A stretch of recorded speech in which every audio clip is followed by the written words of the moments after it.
मगर याद रखो मेरे प्यारे साथियों, आपका घर टाइल्स और मार्बल से घर होने वाला नहीं है। आपका घर रिश्तों से बनता है।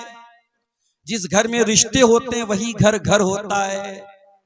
जहां माँ की दुआएं होती हैं, जहां बाप का प्यार होता है, जहां बच्चों की किलकारियां होती हैं, जहां सास और बहू के झगड़े होते हैं, जहां देवरानी जेठानी की नोक-झोंक होती है, जहां नंदों और भाभियों के बीच में कशमकश होती है, जहां रूठना होता है, जहां मनाना होता है, जहां बड़े डांटते हैं और छोटे खामोशी से सुन लेते हैं, जहां बड़ों की इज्जत होती है, जहां छोटों की तरफ से छोटों की का प्यार और शफकत होती है, इन तमाम चीजों के मिक्सचर को मिला करके घर बनता है। और कुरान कह रहा है कि तुम्हें सुकून तो तुम्हारे घरों में मिलेगा। और इस घर की कीमत अगर पूछना है तो उस इंसान से पूछ लो जो फुटपाथों पर रात गुजारता है, जिसकी बीवी खुले आसमान के नीचे सारी दुनिया के सामने सोती है। आपकी बीवी, आपकी जवान बेटी अगर घर के अंदर है तो सेफ है, सुरक्षित है, महफूज है। ये घर आपकी बीवी, आपकी बहू बेटी की इज्जत पर पर्दा भी डालता है, आपकी बहू बेटियों को सुरक्षित करता है। ये घर हमारी इज्जत पर पर्दा भी डालता है। इसीलिए हमारी शरीयत ने घर को बहुत अहमियत दी है। और अगर किसी को घर से निकलना पड़े तो अल्लाह ने इसको अपना अजाब करार दिया है। अल्लाह ने कुरान के 28वें पारे में फरमाया, हुवल्लज़ी अखरजल्लज़ीना कफरू मिन अहलिल किताबी मिन दियारिहिम। अल्लाह का अजाब आया था यहूदियों के ऊपर।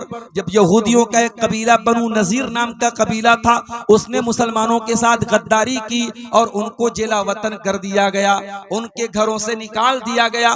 कुरान कहता है कि यह अल्लाह का अजाब था जो उन यहूदियों के ऊपर नाजिल हुआ। यह अलग बात है, किसी जमाने में यहूदी अपनी बदमाशी और गद्दारी की वजह से अपने वतन से निकाले गए थे, और आज फलस्तीन की सरजमीन पर वो काबिज हो गए। और हमारी बदआमालियों के नतीजे में और हमारी कमजोरी के नतीजे में धीरे धीरे पूरे फलस्तीन पर आज वो कब्जा करते चले। तो घर बहुत अहम होता है मेरे प्यारे साथ। और हर घर वाले की ये जिम्मेदारी है कि वो अपने घर को दीनदार घर बनाए, इस्लामी घर बनाए।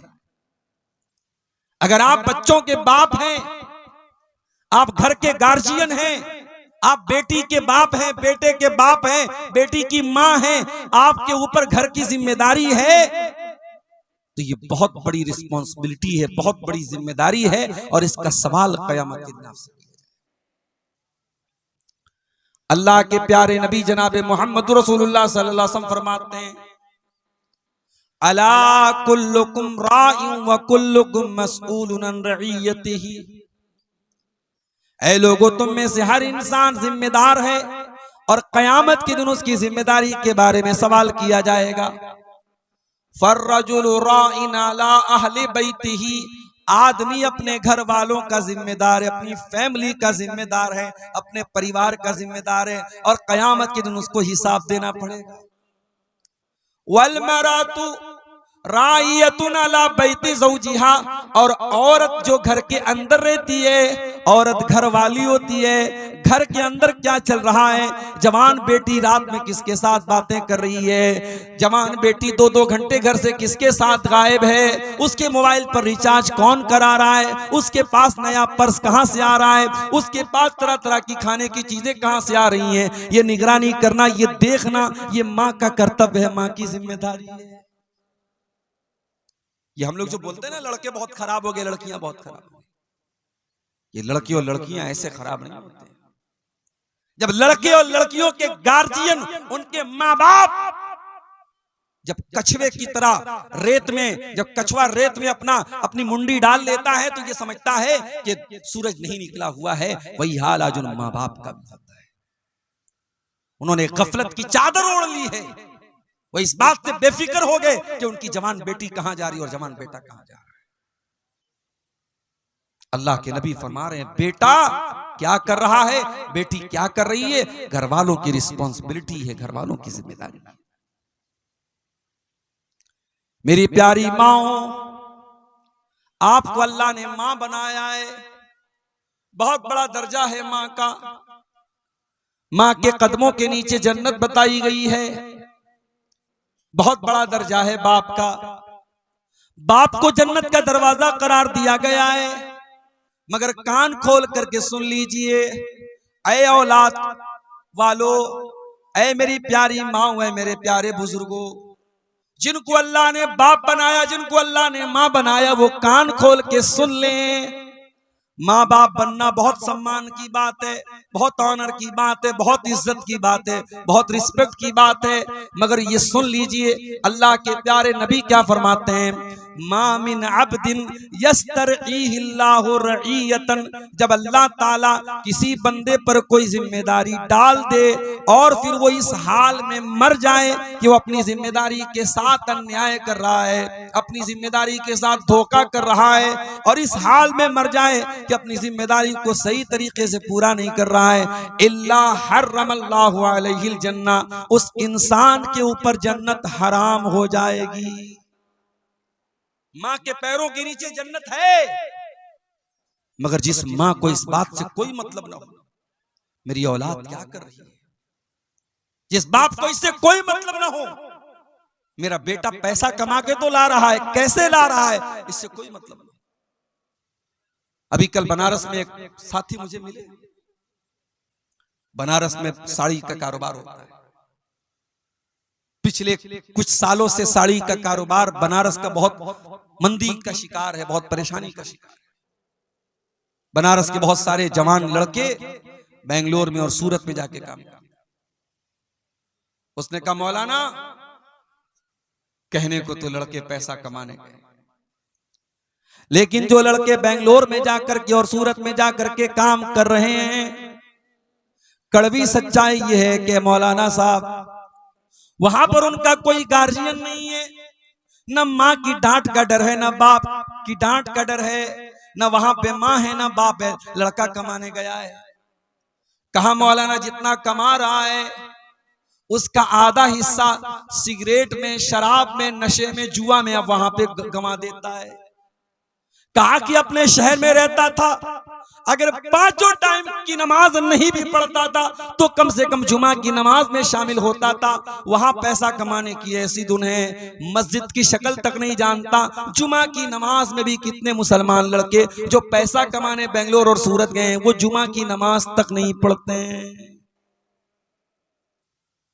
और आज मेरे एक दोस्त ने झारखंड से फोन किया, उन्होंने भी सेम यही बात बताई कि यहां झारखंड के बहुत सारे लड़के पूना में काम कर रहे हैं, वहां आसाम की जो राजधानी है गुवाहाटी, वहां पे काम कर रहे हैं, कलकत्ता में काम कर रहे हैं, उनका भी हाल यही है। बीड़ी, सिगरेट, नशा, नमाज से दूरी, अय्याशी, बदकारी, ये आज हमारे नौजवानों की पहचान बन चुकी है। मेरे प्यारे भाइयों, घर में बरकत आए तो कहां से आए, घर में सुकून आए तो कहां से आए। हाँ, पैसा तो आ रहा है, दौलत तो आ रही है, घर में अच्छा खाना तो बन रहा है, बच्चे अच्छा कपड़ा तो पहन रहे हैं, मकान तो आलीशान बन रहा है, लेकिन जब जिंदगी में नमाज नहीं, जब जिंदगी में अल्लाह का जिक्र नहीं, तो मेरे प्यारे भाइयों उस घर में बरकत कहां से आएगी, बरकत कहां से आएगी। हमारा घर आज मनहूस हो चुका है, माफ कीजिएगा मुझे, मेरे जुमले अगर कड़वे हो तो माफ कीजिएगा मुझे। हमने अपने घरों को मनहूस बना दिया। कोई जमाना था, सुबह नींद खुलती थी, बूढ़ी माँ मुसल्ले पर बैठ के नमाज पढ़ा करती थी, कुरान पढ़ा करती थी। मुसलमान के घर की शुरुआत कुरान से हुआ करती थी, नमाज से हुआ करती थी। आज रात में बिस्तर पे जाने के टाइम भी इंस्टाग्राम के वीडियोस देखे जा रहे हैं, फेसबुक के वीडियोस देखे जा रहे हैं, सुबह उठ करके भी नाच गाना ही देखा जा रहा है, म्यूजिक से शुरुआत हो रही है, म्यूजिक से खात्मा हो रहा है। ये हमारे घरों का हाल है। और घर के गार्जियन का हाल ये, वो घर में टाइम देने को तैयार नहीं है। अपनी जॉब से आने के बाद अपने काम से आने के बाद जो थोड़ा बहुत टाइम बच्चों के साथ गुजारने का मौका मिलता है, वो टाइम भी आज हम मोबाइल के साथ गुजार रहे हैं। बच्चों के हाथ में उनका अपना मोबाइल है, बाप के हाथ में अपना मोबाइल है, माँ के हाथ में अपना मोबाइल है। आज बच्चों को मोबाइल पाल रहा है, यूट्यूब पाल रहा है। आज बच्चों को माँ बाप नहीं पाल रहे हैं। अरबी का एक शायर कहता है, बड़ी सच्ची बात कहता है, लैसल यतीमु मन इंतहा अबवाहु मिन हम्मिल हयाती व खल्लफाहु जलीला। अरे यतीम वो नहीं है, अनाथ वो नहीं है जिसका बाप उसको छोड़ के चला गया हो, जिसकी माँ उसको छोड़ के चली गई हो। अरे अनाथ तो वो बच्चा है। अरबी का शायर कहता है, इन्नल यतीम हुवल्लज़ी तल्का लहू उम्मन तखल्लत व बम मशगूला। जिसकी माँ के पास अपने बच्चे के लिए फुर्सत ना हो, जिसके बाप के पास अपने बच्चों के लिए समय ना हो। समय निकालो मेरे प्यारे से। आइए अल्लाह के नबी की हदीस सुनाता हूं। ये हदीस याद कर लो, पूरी तकरीर का खुलासा इस हदीस के अंदर आज पेश कर रहा हूं। अल्लाह के प्यारे नबी फरमाते हैं, तूबा लिमन मलक लिसानहु व वसियहु बैतुहु व बका अला खतीअतिही। तीन चीजों पर जो अमल करेगा, तीन चीजों को जो अपना लेगा, वो कामयाब हो जाएगा, वो जन्नत में जाएगा। कौन सी तीन चीजें? नंबर 1, मलक लिसानहु, अपनी जबान पर कंट्रोल कर ले, जबान पे कंट्रोल कर ले। झूठ इसी जबान से, गाली गलोच इसी जबान से, गीबत इसी जबान से, चुगली इसी जुबान से, किसी की इज्जत पर हमला इसी जुबान से। जुबान पर कंट्रोल कर लो। दूसरी चीज, वह वसिअहु बैतुहु, आपका घर आपके लिए काफी हो जाए। अपना बिजनेस करने के बाद, अपनी जॉब करने के बाद, अपनी दुकान पर काम पूरा करने के बाद जो बाकी टाइम मिले वो अपने घर को दो, अपने घर वालों को दो। अल्लाह के नबी फरमाते हैं कि उसका घर उसके लिए काफी हो जाए। और तीसरी चीज, वह बकाला खतीयतिही, और वो तन्हाई में, अकेले में अपने गुनाहों पर नदामत के आंसू बहाता हो, रोया करता हो, तौबा करता हो, गिड़गिड़ाता हो। मेरे प्यारे भाइयों, हमने तो रोना भी बंद कर दिया, हमारी आंखें खुश्क हो गई, हमें तो रोना भी नहीं आता। आज हम इतने पत्थर दिल हो चुके हैं कि आज अपनी आंखों से जनाजा देखने के बावजूद, आज जनाजे की नमाज के दौरान और मैयत को दफनाने के दौरान भी हमारे चेहरे पर मुस्कुराहट होती है। हम रोना नहीं चाहते, हम रो नहीं पाते हैं। कुरान कहता है, सुम्मा कसत कुलूबुहुम मिन बादी ज़ालिका फहिया कल हिजारति व शद्दु कसवा। कुछ लोग इतने सख्त हो जाते हैं, उनके दिल इतने कठोर हो जाते हैं कि पत्थर से भी ज्यादा उनके दिल कठोर हो जाते हैं। व इन्न मिनल हिजारति लमा यतफज्जरु मिनहुल अनहार। अरे पत्थर तो कुछ ऐसे भी होते हैं कि पत्थर के अंदर से भी पानी निकलने लगता है, पत्थर फट जाता है और पत्थर से सुराख हो जाता है। लेकिन इंसान का दिल कभी कभी इतना कठोर हो जाता है कि पत्थर से ज्यादा सख्त हो जाता है। हम तो रो नहीं पाते। अल्लाह के नबी ने फरमाया, 3 चीजें पैदा कर लो, जबान पर कंट्रोल कर लो, आपका घर आपके लिए काफी हो जाए, और अपने गुनाहों पर आंसू बहाना शुरू कर दो। ये 3 चीजें अगर आपको मिल जाएं, आप कामयाब हो जाएंगे। मेरे प्यारे साथियों, मैं जानता हूं आप बहुत देर से तकरीरें सुन रहे हैं और बहुत अहम टॉपिक लेकर के मैं आपके सामने बैठा हूं। बहुत लंबी बात नहीं करूंगा, बड़ी टू द पॉइंट बातें आपके सामने रखूंगा। कुछ तरीके बताऊंगा, कुछ नुस्खे बताऊंगा, अपने घर को कैसे सुधारा जाए, अपने घर को कैसे संवारा जाए, अपने घर को इस्लामी घर कैसे बनाया जाए। इसी टॉपिक पर कुछ बातें आपके सामने रखूंगा। हम मकान बनाते हैं, मकान में सबसे जरूरी जो होती है मकान की बुनियाद, फाउंडेशन। बेहतरीन बिल्डिंग खड़ी कर दें, लेकिन अगर बुनियाद कमजोर हो जाए तो आपका मकान कमजोर माना जाएगा और एक दिन धराशायी हो जाएगा, धड़ाम से गिर जाएगा।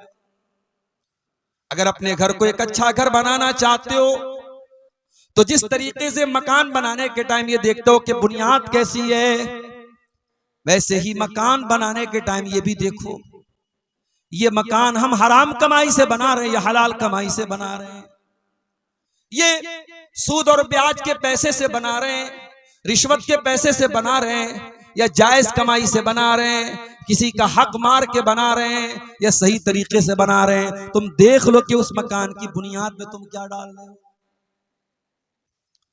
कुरान कहता फमन अस्ससा बुनियानहु अला तक़वा मिनल्लाहि व रिज़वानिन खैरुन अम्मन अस्ससा बुनियानहु अला शफ़ा जुरफिन हारिन फनहार बिही फी नारी जहन्नम। कुरान कहता है दो टाइप के घर होते हैं। एक घर वो है जो अल्लाह के तक़वा की बुनियाद पे खड़ा है, जिस घर का बनाने वाला ईमानदार है, सही है, नेक है, हलाल कमाई से घर बना रहा है। और दूसरा वो है जो हराम खोर है, जो ब्याज का पैसा लेके आया है, जो रिश्वत का पैसा लेके आया है, जो भाई का हक मार के आया है, जो बहन का हक मार के आया है। किसी जगह एक लाइन पड़ी, बड़ी अच्छी लाइन थी कि मामू जान हज करने जा रहे हैं, अपनी बहन का और अपने भांजों का हक मारने के बाद तीसरी मर्तबा मामू जान हज करने जा रहे हैं। यह समाज की बड़ी कड़वी हकीकत है। हमें से हर इंसान किसी का मामू होगा, किसी बहन का भाई होगा। हमारी दीनदारी सिर्फ दाढ़ी पर है, हमारी दीनदारी सिर्फ माथे पर सजदे के निशान पर है। हम बड़े दीनदार बन गए, पांचों टाइम के नमाजी बन गए। याद रखो मेरे भाइयों, ये जो मीरास में जिसका जितना हिस्सा है, बेटे का इतना है, बेटी का इतना है, माँ का इतना है, बाप का इतना है, भाई का इतना है, बहन का इतना है, ये किसी मुफ्ती का फतवे से नहीं बना है। ये अब्दुल गफ्फार सलफी साहब ने, ये तौहीद आलम साहब ने, या कोई फला आलिम साहब ने अपने घर से ये मसला नहीं बनाया है। ये कुरान की आयतें हैं, अल्लाह का बनाया हुआ कानून। और अल्लाह ने कुरान में जब मीरास का मसला बयान किया तो क्या फरमाया, व तिल्का हुदूदुल्लाह। मेरे बंदो, हम जो मीरास का कानून बता रहे हैं ये अल्लाह की बनाई हुई बॉर्डर है। जिस तरीके से इंडिया और बांग्लादेश की बॉर्डर पर आप देख लीजिए, बीएसएफ के सिपाही तैनात रहते हैं, जो ये देखते रहते हैं कि कोई बांग्लादेशी इंडिया में ना जाए, और बांग्लादेश के फौजी ये देखते हैं कि कोई इंडिया का आदमी बांग्लादेश में इनवैलिड तरीके से ना जा सके। कुरान क्या कह रहा है, व तिल्का हुदूदुल्लाह। हमने जो ये कानून बनाया है ये हमारी बनाई हुई बॉर्डर है, ये हमारा बनाया हुआ कानून है, ये हमारी बनाई हुई लिमिट्स है। जो इनको क्रॉस करेगा वो बर्बाद हो जाएगा, वो जहन्नम की आग में जलेगा। मकान आप बना रहे हैं, लेकिन पैसा कहां से लाया?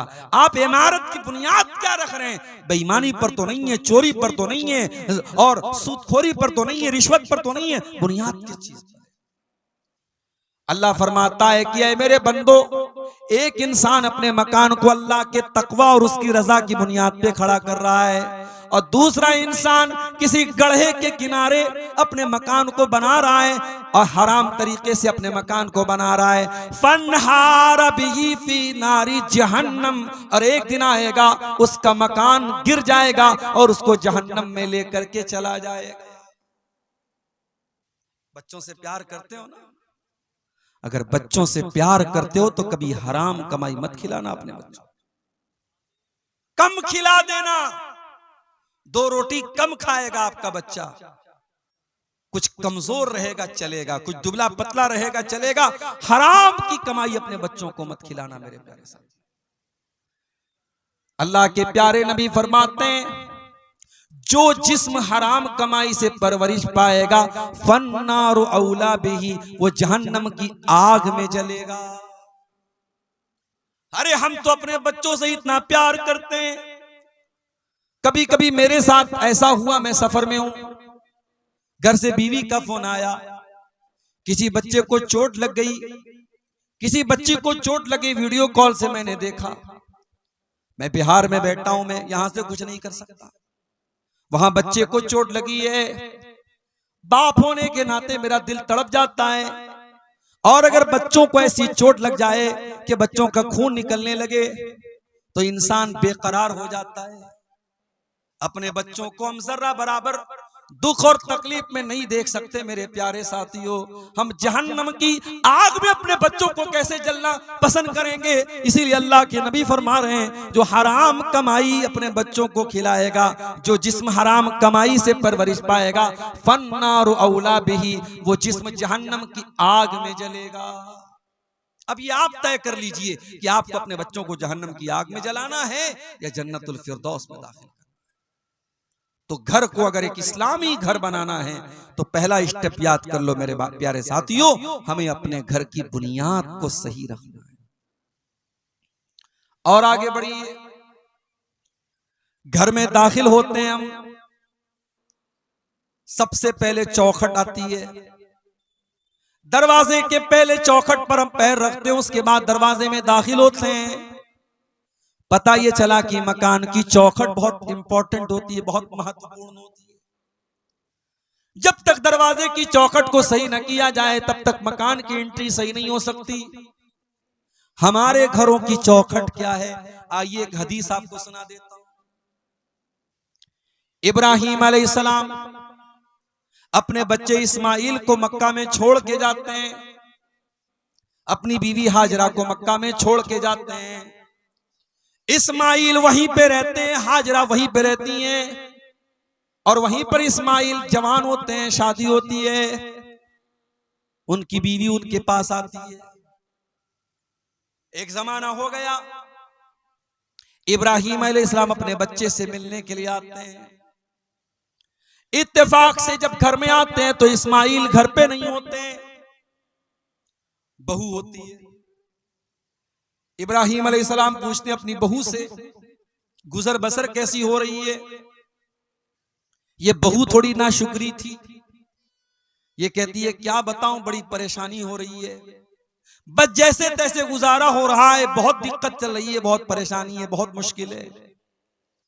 इब्राहिम अलैहिस्सलाम ने कहा कि बेटी, तुम्हारा शौहर आए तो मेरा सलाम कह देना और ये बता देना, अपने शौहर से ये कह देना कि अब गैर अतबता बाबिक, अपने दरवाजे की चौखट बदल ले। शाम को इस्माइल आए, आते ही अपने बाप की खुशबू महसूस की। पूछा है मेरी बीवी क्या कोई मेहमान आया था? कहा एक बूढ़े आदमी आए थे। कहा क्या कह रहे थे? कहा तुमको सलाम कह रहे थे और कह रहे थे अपने दरवाजे की चौखट बदल दे। कहा मेरी बीवी तूने क्या कहा था? बीवी ने सारा माजरा सुनाया। कहा क्या है मेरी बीवी, वो कोई और नहीं, वो मेरे बाप थे, वो तेरे ससुर थे, इब्राहिम अलैहिस्सलाम थे, और वो तेरी नाशुक्री से नाराज हो गए। तू एक पैगंबर की बीवी होने के बावजूद, एक नबी की बहू होने के बावजूद तूने जो बात कही मेरे बाप को पसंद नहीं आई। मेरे बाप ने तुझे तलाक देने का ऑर्डर दिया है, इसलिए मैं आज से तुझको अपने निकाह से खारिज कर रहा हूं, आज से मैं तुझको तलाक दे रहा हूं। अब यहां पे थोड़ा सा रुक जाइए।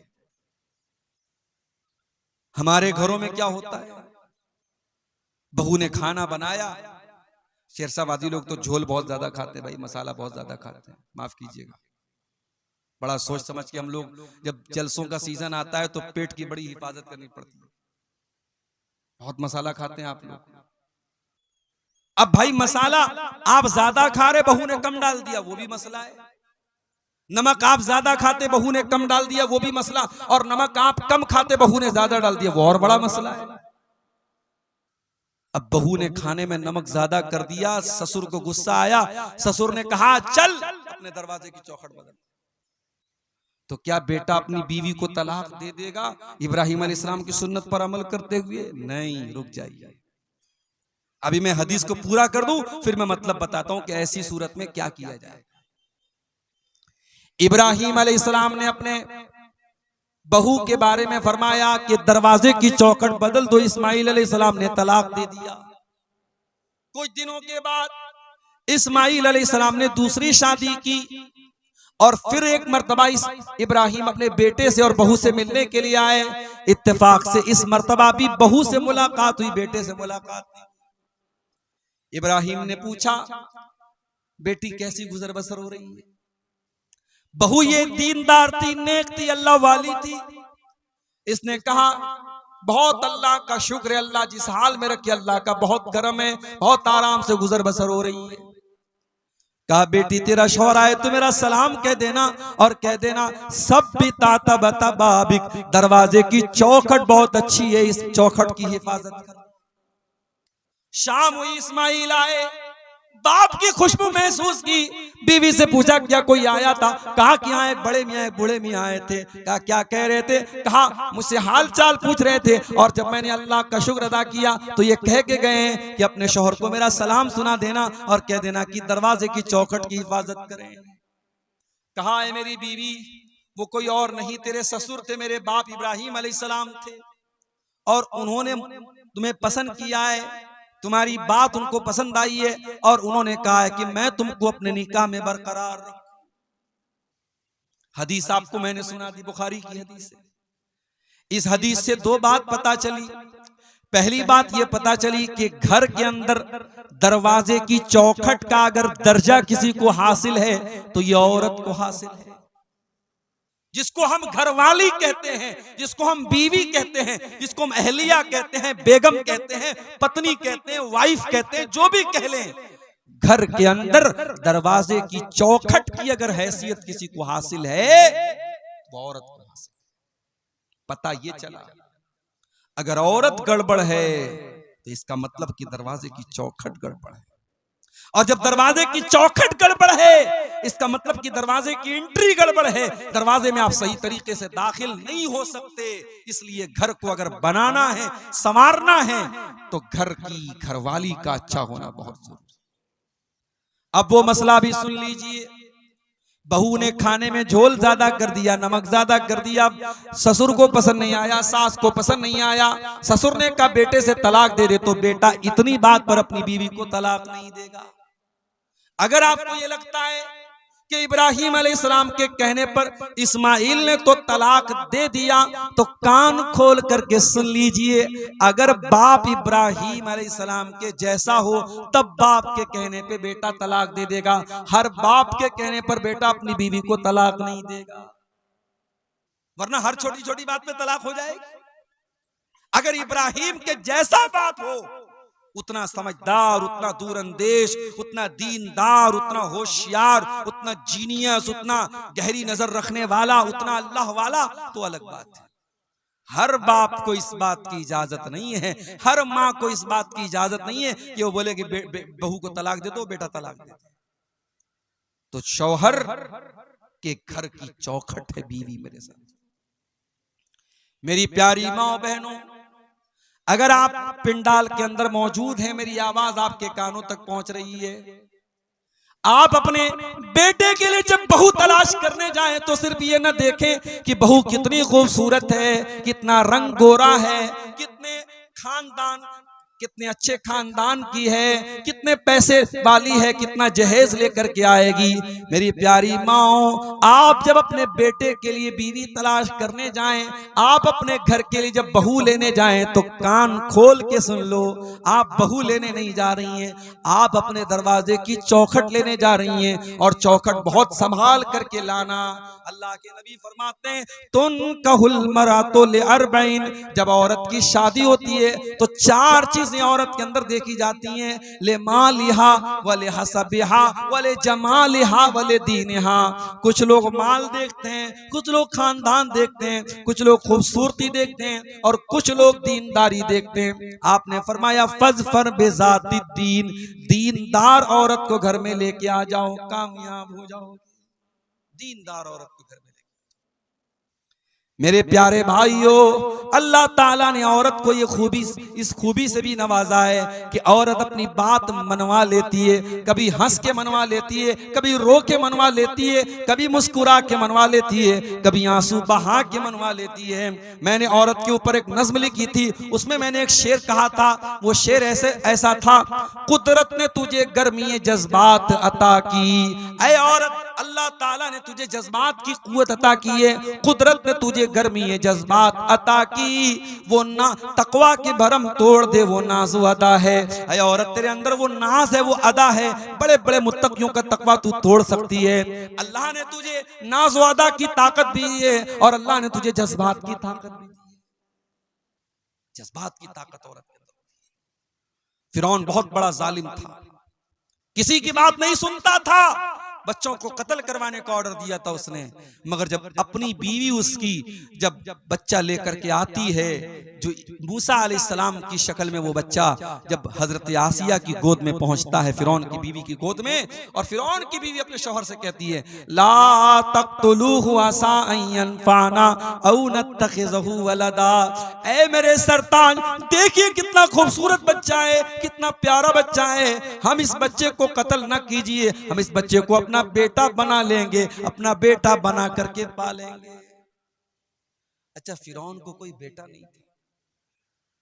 फिरौन अपने आप को खुदा कहता था, रब कहता था, भगवान कहता था, गॉड कहता था, और फिरौन अपनी बीवी को बेटा नहीं दे सका। ऐसे ऐसे तो खुदा गुजरे दुनिया में, ऐसे ऐसे खुदा गुजरे, अपने आप को खुदा कहता था और अपनी बीवी को बेटा नहीं दे सका, और दूसरे के बच्चे को बीवी कह रही कि इसे हम अपना बेटा बना लेंगे। अल्लाह अकबर। तो बीवी जो होती है वो बात मनवा लेती है। बीवी चाहेगी आपकी सिगरेट छुड़वा देगी, बीवी चाहेगी आपका गुटखा छुड़वा देगी, बीवी चाहेगी आपको नमाजी बना देगी। मेरी प्यारी माँ बहनों, आप जब अपने शौहर से जिद करके 5,000 वाली साड़ी खरीद सकती हो, 10,000 वाला लहंगा खरीद सकती हो, 1,30,000 में सोना चल रहा है, सोने का जेवर मंगवा सकती हो, तो ऐ मेरी प्यारी माँ बहनों, आप अपने शौहर से बहुत सारे अच्छे काम भी करवा सकती हो। करवाने का तरीका होना चाहिए। अल्लाह के प्यारे नबी क्या फरमाते हैं, बड़े गौर से सुनिएगा। अल्लाह के नबी सल्लल्लाहु अलैहि वसल्लम फरमाते हैं, रहीमल्लाहु रजुलन काम मिनल लैल। अल्लाह ताला रहम नाजिल फरमाए, अल्लाह ताला रहमत नाजिल फरमाए उस आदमी के ऊपर जो रात में उठ करके तहज्जुद की नमाज पढ़ता है, वह आई कज़म रात, और अपनी बीवी को भी उठाता है, और बीवी अगर उठने से इनकार कर देती है तो बीवी के चेहरे पर पानी डाल के उठाता है हिम्मत बीवी के चेहरे पे पानी डालने की? कहीं ऐसा ना हो कि उधर आप पानी डालें और उधर बीवी लात मार दे। भाई आजकल ये भी तो हो रहा है, बीवी से पंगा लेने की किसमें हिम्मत है भाई? दुनिया में सबसे पंगा ले सकते, बीवी से नहीं ले सकते। वो एक लतीफा है, एक आदमी की बीवी बहुत शक करती थी उसके ऊपर, बड़ा परेशान रहता था, महीने में 2-4 दिन मायके जाती थी, उसमें भी फोन पर फोन करती रहती थी, कहाँ हैं आप, क्या कर रहे हैं आप? डर था कि कहीं किसी दूसरी औरत के साथ तो नहीं है। एक मर्तबा मायके गई, बच्चे को छोड़ के गई थी, बच्चा भी छोड़ के गई थी कि नजर रखे अपने बाप के ऊपर। मायके जाके फोन कर रही है शौहर को, कहाँ हैं आप? शौहर कह रहा कहाँ रहूंगा, घर पर हूं भाई, तुम्हारी इजाजत के बगैर कहाँ जा सकता हूं? कहा अच्छा घर पे हो, जाओ किचन में जाओ, किचन में जाओ और मिक्सर की आवाज मुझे सुना करके बताओ कि तुम घर में हो। शौहर ने मिक्सर की आवाज सुना दी, घर की आवाज आई, बीवी ने कहा अच्छा चलो भाई तसल्ली हो। दूसरे दिन फिर फोन किया बीवी ने, कहाँ हैं आप? शौहर ने कहा अरे बेगम मैं कहाँ रहूंगा, घर पर हूं। चलिए मिक्सर की आवाज सुनाइए। शौहर ने फिर मिक्सर चालू करके सुना दिया, घर की आवाज आई। तीसरे दिन बीवी ने कहा इतना शरीफ मेरा शौहर कब से हो गया, रोजाना मैं फोन कर रही हूँ मुझे मिक्सर की आवाज सुना दे रहा है। तीसरे दिन बीवी सरप्राइज देने के लिए अचानक घर में आ गई। घर में आई तो शौहर गायब, बच्चा खेल रहा था। बच्चे से पूछा अरे तेरा बाप कहाँ है? कहा वो तो मिक्सर लेके गायब है 2 दिन से। तो कहते हैं कि अगर शौहर से बीवी शेर है तो शौहर सवा शेर भी बन सकता है भाई। तुम्हें सारा दिमाग तुम्ही को है थोड़ी, हमको भी तो थोड़ा बहुत दिमाग है। तो आप ये याद रखिए मेरे प्यारे साथियों कि घर के अंदर जब तक एक नेक घर वाली नहीं आएगी, घर का माहौल अच्छा नहीं हो सकता है। अल्लाह के नबी फरमाते हैं अल्लाह ताला रहमत नाजिल फरमाए उस आदमी के ऊपर जो रात में उठ करके तहज्जुद की नमाज पढ़ता है और अपनी बीवी को भी उठाता है। वह रहीमल्लाहु इम्रातन कामत मिनल लैल, और अल्लाह ताला ऐसी औरत के ऊपर रहमत नाजिल फरमाए जो रात में उठ करके तहज्जुद की नमाज पढ़ती है। वह आई क़ज़त ज़ौजहा, और अपने शौहर को भी उठाती है, और शौहर अगर इनकार कर दे तो शौहर के चेहरे पर पानी छिड़क करके उठाती है। ये होते हैं बेहतरीन कपल, एक दूसरे का ताउन करे दीन के सिलसिले में। इसीलिए अल्लाह के नबी फरमाते हैं लियत्तखिज़ अहदुकुम क़ल्बन शाकिरा। 3 चीजों चीजों को बैलेंस बना लो, 3 चीजों को खजाना बना लो, 3 चीजों को स्टोर कर लो, 3 चीजों को अपने घर में लेके आ जाओ। कल्बन शाकिरा, अपने सीने में ऐसा दिल लेकर के आओ जो अल्लाह ताला का शुक्रिया अदा करने वाला हो। व लिसानन ज़ाकिरा, और अपने मुंह में ऐसी जबान लेकर के आओ जो अल्लाह ताला का जिक्र करने वाली हो। व ज़ौजतन मोमिनतन तुईनुहु अला अम्रिल आखिरा, और ऐसी दीनदार बीवी लेके आओ जो आखिरत के कामों में, दीन के कामों में आपकी मदद करे। ऐसी बीवी अगर आपके घर में आ जाएगी, घर को जन्नत बना देगी। और आगे बढ़ी, घर को अगर जन्नत बनाना है तो बहुत जरूरी काम क्या करना है हमको? घर को अल्लाह के जिक्र से आबाद करना है। मुसलमान का घर है, सुबह भी मोबाइल पर गाने बज रहे हैं, शाम को भी गाने बज रहे हैं, बिस्तर पे जाने के पहले भी म्यूजिक बज रहा है। मुसलमान का घर है, 24 घंटे में कोई एक मर्तबा अल्लाह का नाम लेने वाला नहीं है। नेताओं के भाषण तो सुने जा रहे हैं, राजनेताओं की तकरीरें तो बजाई जा रही हैं, अल्लाह रसूल की बातें घर में कोई सुनने वाला नहीं है। गांव में जलसा होता है, उस घर का कोई आदमी जलसे में जाने को तैयार नहीं है। तकरीरों से बोर होने वाला परिवार है, ना शौहर को तकरीरों से इंटरेस्ट है, ना बीवी को तकरीरों से इंटरेस्ट है। एक आदमी घर में अल्लाह का जिक्र करने वाला, अल्लाह का नाम लेने वाला तक न। मेरे प्यारे भाइयों, ऐसे घर को अल्लाह के नबी ने मुर्दा करार दिया। आपने फरमाया, मसलुल बैतिल्लज़ी युज़करुल्लाहु फीही वल बैतिल्लज़ी ला युज़करुल्लाहु फीही, जिस घर में अल्लाह का नाम लिया जाए वो घर जिंदा है, और जिस घर में अल्लाह का नाम न लिया जाए वो घर मुर्दा है। वो घर मुर्दा है, अल्लाह के नबी ने उसको मुर्दा करार दिया। अपने घर को जिंदा करो मेरे भाइयों, अल्लाह के जिक्र से आबाद करो। बहुत आसान तरीका बता देता हूं, जब भी घर में दाखिल हुआ करो, बिस्मिल्लाह पढ़ के दाखिल हुआ करो, और जब घर के बाहर निकला करो, बिस्मिल्लाहि तवक्कलतु अलल्लाहि ला हौला वला कुव्वता इल्ला बिल्लाह पढ़ लिया। क्या फायदा होगा मौलवी साहब? आइए मैं फायदा भी बता देता हूं। सही मुस्लिम की रिवायत है, अल्लाह के प्यारे रसूल फरमाते हैं, जब इंसान घर में दाखिल होने के टाइम बिस्मिल्लाह पढ़ता है तो शैतान भाग जाता है और कहता है, ला मबीत लकुम हाहुना, ये तो बिस्मिल्लाह पढ़ के घर में आया है, अब यहां पे रात गुजारने का मौका नहीं मिलेगा। जब इंसान रात में डिनर करने के टाइम, खाना खाने के टाइम अल्लाह का नाम लेता है, बिस्मिल्लाह पढ़ता है, तो शैतान कहता है, ला मबीत लकुम वला अशाहा होना, ना तो यहां पे रात गुजारने का मौका मिलेगा, ना डिनर करने का मौका मिलेगा। जब आप खाने पर बिस्मिल्लाह नहीं पढ़ते हैं तो आपके खाने को शैतान भी खाता है, खाने की बरकत खत्म हो जाती है। तो घर में जब दाखिल हो तब बिस्मिल्लाह पढ़ें, और जब खाना खाने लगे तब बिस्मिल्लाह। और जब रात हो जाए, मगरिब की अजान हो जाए, तो अल्लाह के नबी ने फरमाया, जब सूरज डूब जाए, जब मगरिब का टाइम हो जाए, फकुफ्फू सिबियानकुम, तो अपने छोटे बच्चों को घर के अंदर ले आओ। मगरिब के टाइम अपने छोटे बच्चों को बाहर मत भेजो, फ़इन्न शयातीन तंतशिरु हीन इज़िन, उस वक्त शैतान घूमते रहते हैं। मगरिब के टाइम अपने बच्चों को बाहर मत भेजिए, सूरज डूबने के टाइम।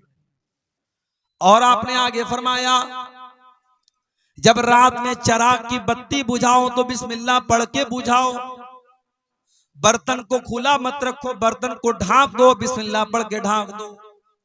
दरवाजे की कुंडी लगाओ तो बिस्मिल्लाह पढ़ के कुंडी लगाओ, इसलिए कि जो अल्लाह के नाम से जो चीज क्लोज कर दी जाए, जो चीज बंद कर दी जाए, शैतान उसको ओपन नहीं कर सकता, शैतान उसको खोल नहीं सकता।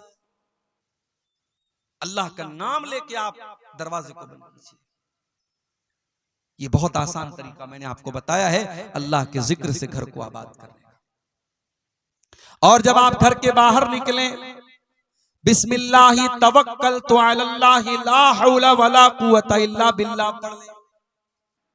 ये दुआ जब आप पढ़ के निकलेंगे, शैतान आपके करीब नहीं आएगा, फरिश्ता आपकी हिफाजत करेगा।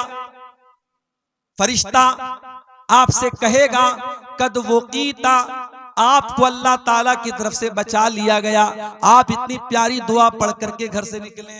बहुत आसान है, बिस्मिल्लाहि तवक्कलतु अलल्लाहि ला हौला वला कुव्वता इल्ला बिल्लाह। बस रात में जब बिस्तर पे सोने जाओ, मेरी प्यारी माओ बहनों, अगर आप मेहनत मजदूरी करती हैं, खेतों में काम करती हैं, और मुझे मालूम है कि शेरशाबादी बिरादरी में माशाअल्लाह बहुत मेहनत करती है हमारे यहाँ की औरतें, आपका बदन जब थकावट से चूर हो जाए तो आइए मैं आपको वो तरीका बताता हूं जो तरीका अल्लाह के नबी ने अपनी बेटी को बताया था। क्या तरीका बताया था? हजरत फातिमा चक्की चलाती थी, उनके हाथों में छाले पड़ गए थे। हजरत अली भी बहुत मेहनत करते थे। दोनों शौहर बीवी अल्लाह के नबी के पास आए। हजरत अली ने कहा, ऐ अल्लाह के नबी, मैं इतनी मेहनत कर रहा हूं, तशतकई तो सदरी, मेरे सीने में दर्द होने लगा है। हजरत फातिमा ने कहा, बाजान, आपकी बेटी चक्की चला चला के इस हालत को पहुंच चुकी है, हत्ता मजलत यदाया, मेरे हाथों में छाले पड़ गए हैं। अय अब्बा जान, मुझे पता चला है आपके पास कुछ गुलाम आए हैं, हो सके तो अपनी बेटी और दामाद को कुछ गुलाम दे दीजिए। नबी ने न बेटी को कोई गुलाम दिया, न दामाद को कोई गुलाम दिया। क्या फरमाया आपने? ला उती को मां, ऐ मेरी बेटी फातिमा, ऐ मेरे दामाद अली, मैं तुम दोनों को गुलाम नहीं दे सकता, मैं तुम दोनों को कोई गुलाम नहीं दे सकता। क्यों नहीं दे सकता?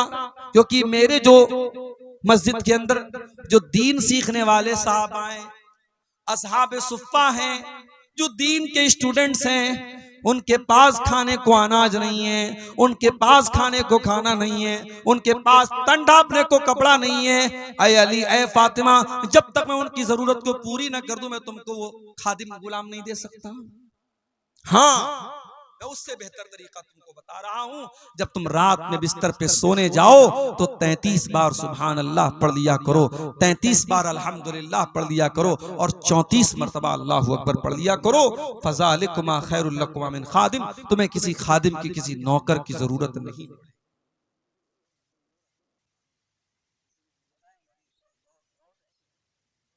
मेरे भाइयों, नबी ने अपनी बेटी और दामाद को परेशानी के बावजूद गुलाम नहीं दिया।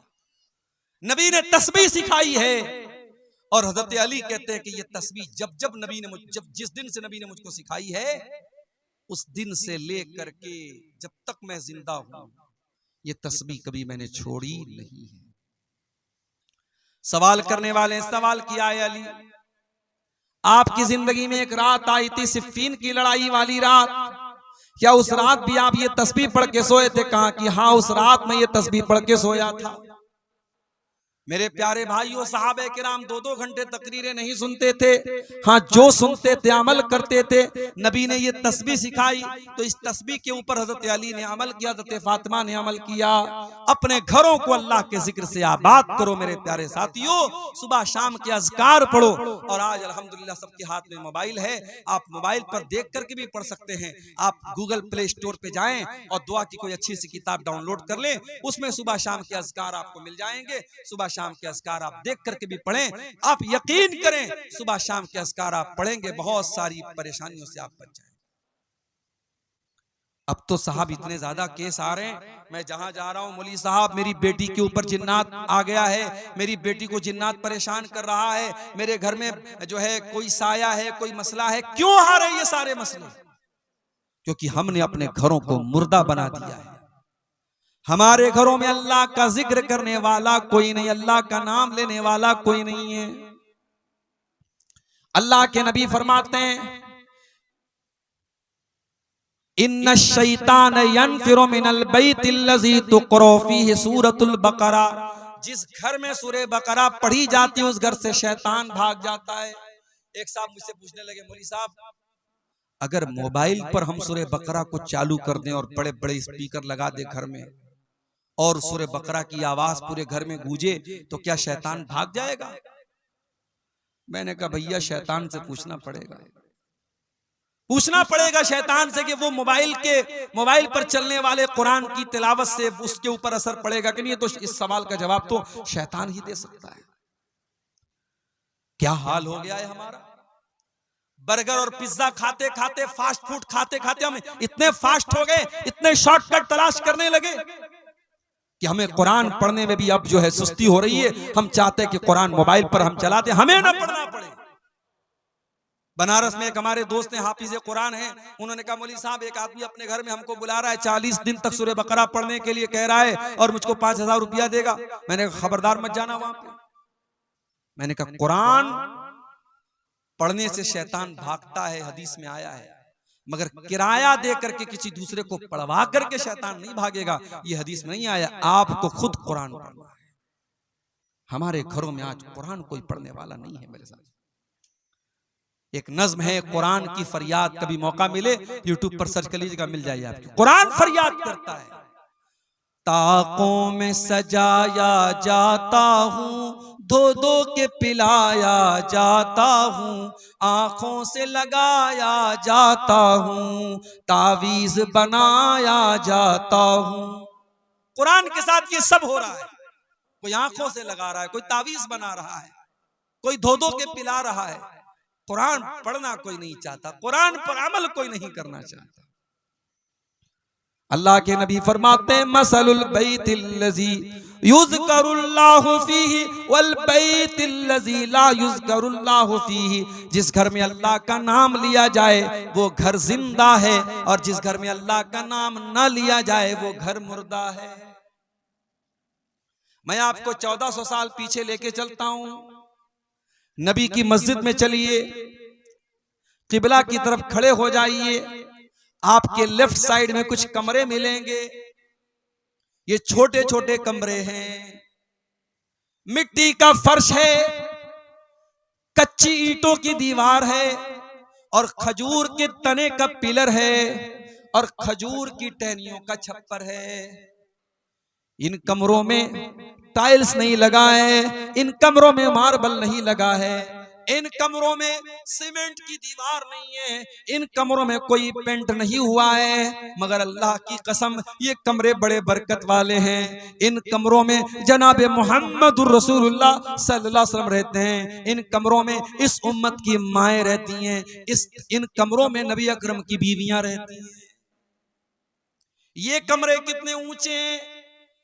सईद इब्ने मुसय्यब कहते हैं मैं उस्माने गनी के दौर में नबी के कमरे में गया, मैंने हाथ उठाया, मेरा हाथ मकान की छत में टच हो गया, यानी छत भी बहुत ज्यादा ऊंची नहीं थी। और कमरे का स्पेस कितना था, कमरे का क्षेत्रफल कितना था, कितना बड़ा कमरा था। इतना बड़ा कमरा था कि अल्लाह के प्यारे नबी जब तहज्जुद की नमाज पढ़ा करते थे तो सजदे में जाने के टाइम हजरत आयशा को अपना पैर हटाना पड़ता था। यानी उस कमरे में इतनी गुंजाइश भी नहीं थी कि हजरत आयशा लेटी हो और अल्लाह के प्यारे नबी आराम से सजदा कर सकें। ये छोटे छोटे कमरे थे, कमरे छोटे थे, लेकिन इन कमरों में कुरान उतरता था, इन कमरों में बरकत उतरती थी, इन कमरों में नूर उतरता था, इन कमरों में अल्लाह के प्यारे नबी रहा करते थे। इन कमरों में रात में कुरान पढ़ा जाता था, तहज्जुद पढ़ी जाती थी, अल्लाह के नबी रातों को रोया करते थे। सलाम उस पर जो उम्मत के लिए रातों को रोता था, सलाम उस पर जो फर्शे खाक पर जाड़े में सोता था, सलाम उस पर के जिसके घर में चांदी थी न सोना था, सलाम उस पर के टूटा बोरिया जिसका बिछौना था। उस नबी ने हमको बताया कि मकान में बरकत अल्लाह को याद करने से आती है, मकान को आलीशान बनाने से मकान खूबसूरत नहीं होता है।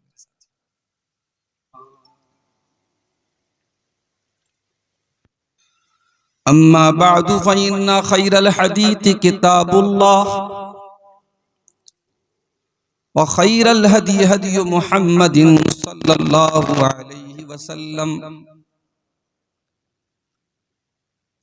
व शर्रल उमूरि मुहदसातुहा व कुल्ल मुहदसतिन बिदअह वकुल्ल बिदअतिन ज़लालह वकुल्ल ज़लालतिन फिन्नार। अऊज़ु बिल्लाहि मिनश शैतानिर रजीम। बिस्मिल्लाहिर रहमानिर रहीम। वल्लाहु जअल लकुम मिन बुयूतिकुम सकना वक़ाल तआला फ़ी मक़ामिन आख़र या अय्युहल्लज़ीना आमनू क़ू अनफ़ुसकुम व अहलीकुम नारा।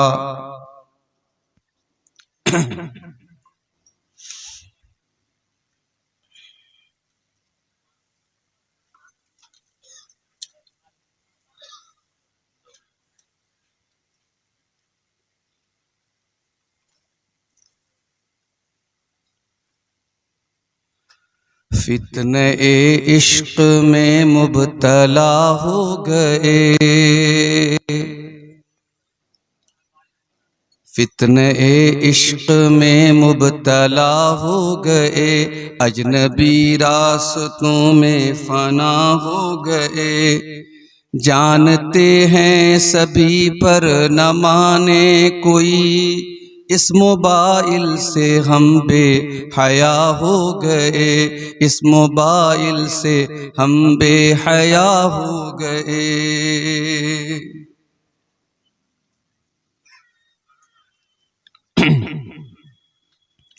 जाने मन जाने जा आपसे प्यार है, रोज़ो शब रस्मी जुमलों की तकरार है। जाने मन जाने जा आपसे प्यार है, रोज़ो शब रस्मी जुमलों की तकरार है। रस्मी जुमलों की जद में कई मर्दोज़न नफ्सो शैतान के हम नवा हो गए, इस मोबाइल से हम बेहया हो गए, इस मोबाइल से हम बेहया हो गए। गैर महरम के गम में परेशान हैं, दौरे हाजिर के ऐसे मुसलमान हैं। बदनिगाही की गलती को दोहरा के हम अपने हक में ही खुद बददुआ हो गए, इस मोबाइल से हम बेहया हो गए। हम सफर ढूंढने की लगन में मगन, एक दुल्हा बना एक बनी है दुल्हन। हम सफर ढूंढने की लगन में मगन, एक दुल्हा बना एक बनी है दुल्हन। ये तसव्वुर की दुनिया के गाफिल मकीन, ये तसव्वुर की दुनिया के गाफिल मकी, इख्तिलाती बहर में फना हो गए, इस मोबाइल से हम बेहया हो गए, इस मोबाइल से हम बेहया हो गए। जानते हैं शरीयत में मायूब है, वो ताल्लुक हमें आज महबूब है।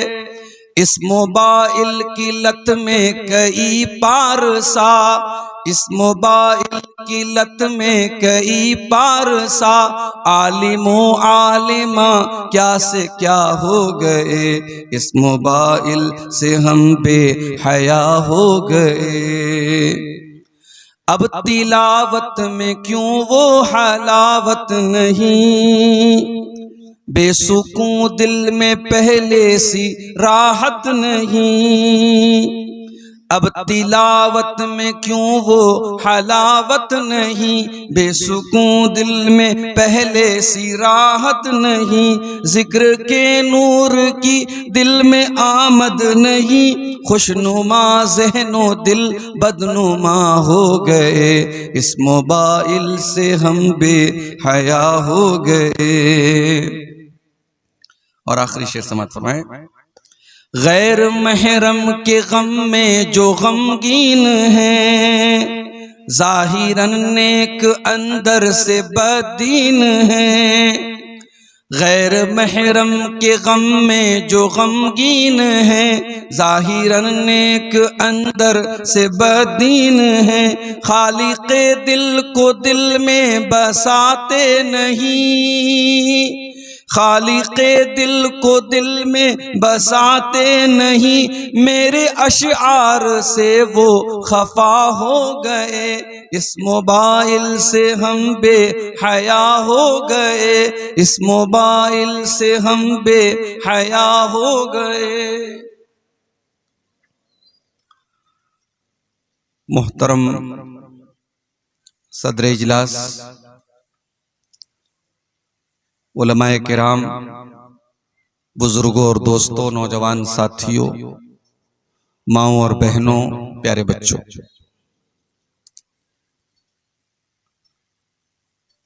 सीमांचल के इलाके के प्रोग्रामों में आज का ये प्रोग्राम, जिसका वक्त बहुत पहले मुझसे लिया गया था, और आप जानते हैं पिछले कुछ दिनों से इस इलाके के प्रोग्रामों में जब मैं आता हूं तो आने की तरतीब जो होती है बड़ी हंगामी होती है। और कई बार ऐसा होता है कि मैं लंबा सफर करके आता हूं और डायरेक्ट मुझे आपके सामने हाजिर होना पड़ता है। चूंकि इलेक्शन का माहौल भी है बिहार में, पटना से 4 व्हीलर हमारी आ रही थी, जगह जगह पुलिस वाले चेक भी कर रहे थे, हमें उनके साथ भी कोऑपरेट करना था। इधर जलसे की तरफ से, मुंतजमीन की तरफ से बराबर फोन आ रहा था, परमिशन भी हमें मुख्तसर मिला है, पब्लिक भी 12 बजे के बाद जाने लगती है। तो इस तरीके की सूरत हाल बड़ी अजीब हो जाती है।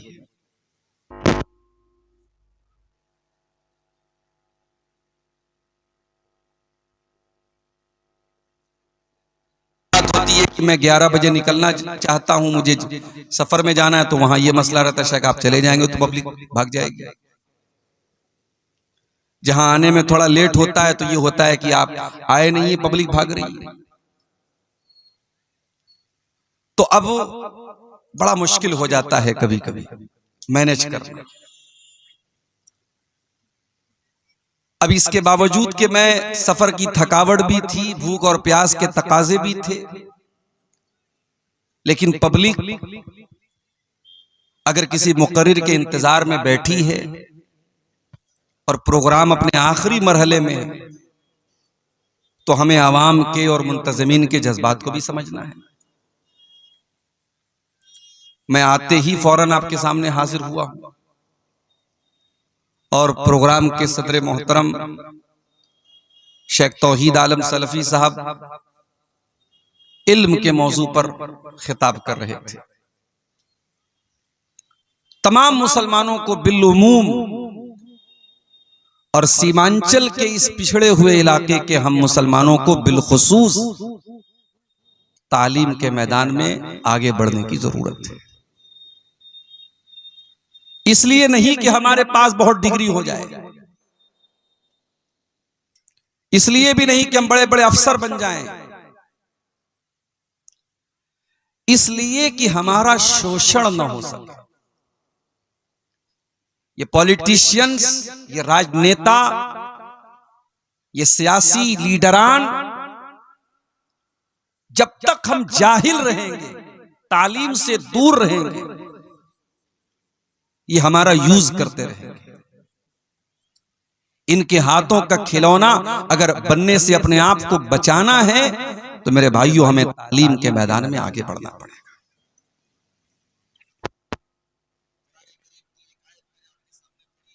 मसनूना के बाद 2 आयतें मैंने पढ़ी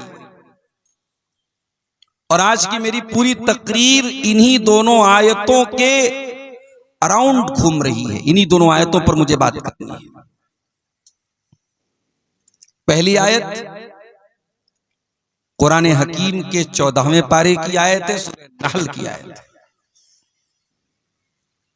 क्या फरमाया अल्लाह ताला ने? वल्लाहु जअल लकुम मिन बुयूतिकुम सकना। अल्लाह तबारक व तआला ने तुम्हारे घरों को तुम्हारे लिए सुकून का जरिया बनाया है। बहुत बड़ी बात है। आपके पूर्णिया, कटिहार, किशनगंज के बहुत सारे लोग दिल्ली, मुंबई, कलकत्ता में जॉब के लिए, नौकरी के लिए वहां जाते हैं, रहते हैं। बहुत सारे लोग आपको ऐसे भी मिलेंगे जो विदेश में जाके काम करते हैं, दुबई में, सऊदी में, कतर में, कुवैत में, बहरैन में लोग काम करते हैं। जाहिर है कि ये सारे जो मुल्क हैं, दुबई है, सऊदी है, कतर है, बड़े डेवलप्ड मुल्क हैं, बड़ी अच्छी जिंदगी है वहां, 24 घंटे एसी में लोग रहते हैं। लेकिन एक इंसान जो रोजी रोटी के लिए अपना वतन छोड़ के गया है, उस दुबई की और सऊदी की और कतर की जिंदगी गुजार रहा है, उससे पूछो कि भाई यहां गाड़ी में भी तुम एसी में रहते हो, कमरे में भी एसी में रहते हो, ऑफिस में भी तुम एसी में रहते हो, क्या तुम्हें कटिहार में और पूर्णिया में और किशनगंज में जाने का मन करता है? वो कहेगा कि हाँ मेरा मन करता है। क्यों भाई? यहां तो एसी लगी है, चमचमाती रोड है, बेहतरीन बिल्डिंग है, यहां छोड़ के क्यों जाना चाहते हो? वो कहेगा कि मेरी बीवी वहां पर है, मेरे बच्चे वहां पर हैं, मेरी मां वहां पर है, मेरे बाप वहां पर है। इंसान दुनिया के किसी कोने में चला जाए, उसे अपना घर याद आता है, शांति मिलती है, सुकून मिलता है, तो अपने घर में मिलता है मेरे भाई। इसीलिए अल्लाह फरमाता है वल्लाहु जअल लकुम मिन बुयूतिकुम सकना। अल्लाह तबारक व तआला ने तुम्हारे घरों को सुकून का जरिया बनाया है। तुम दुनिया के किसी भी कोने में चले जाओ, विश्व के, वर्ल्ड के किसी भी कॉर्नर पे चले जाओ, तुम्हें सुकून तो अपने घर में आकर के मिलेगा। और नोट कर लो मेरे भाइयों, घर किसको कहते हैं? आज तो माशाअल्लाह हमारी शेरशाहवादी बिरादरी भी बेहतरीन मकान बना रही है। पाकुड़ के इलाके में जहां आदिवासी रहते वहां भी चले जाओ, बड़ी बड़ी बिल्डिंगें आपको मिल जाएंगी, टाइल्स मिल जाएंगे, मार्बल मिल जाएंगे। मैं एक मर्तबा फैमिली के साथ एक प्रोग्राम में इंदौर गया, मध्य प्रदेश में इंदौर एक जगह है। एक साहब के मकान पे मैं ठहरा था, तो मकान की छत में डेकोरेशन के लिए उन्होंने झाड़ लगाया था।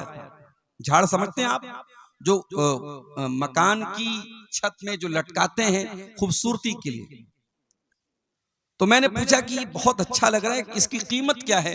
तो उन्होंने कहा हमने इसको विदेश से मंगाया है, उस एक झाड़ की कीमत 3 लाख रुपए। आज मुसलमान 3-3 लाख रुपए के झाड़ और फानूस से अपने मकानों को खूबसूरत बना रहा है। कोई प्लास्टिक पेंट के जरिए अपने मकान को खूबसूरत बना रहा है, कोई पीओपी के जरिए अपने मकान की छत को बेहतरीन बना रहा है, कोई फॉल सीलिंग करा रहा है, कोई टाइल्स बिछा रहा है, कोई मार्बल बिछा रहा है।